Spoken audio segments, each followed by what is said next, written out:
So to add a sail to your raft, you do this by selecting some ferns, some flowers grown in the garden. Anything you want really. You could experiment with different flowers and different leaves. I generally will use old cotton sheets cut up, but you can use paper for this, it's absolutely fine, but it might not last on the raft. What you do is you get your material or your paper, you fold it in half, then arrange your flowers, leaves, anything that you want to use on one side of it, then fold it over, and then just simply using a hammer or even actually a stone will work, but make sure you be careful because obviously these are heavy items.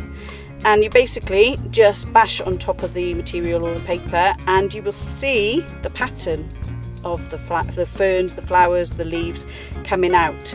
But try and be quite thorough. You bash the whole of the material and the paper and you will see the shapes coming out.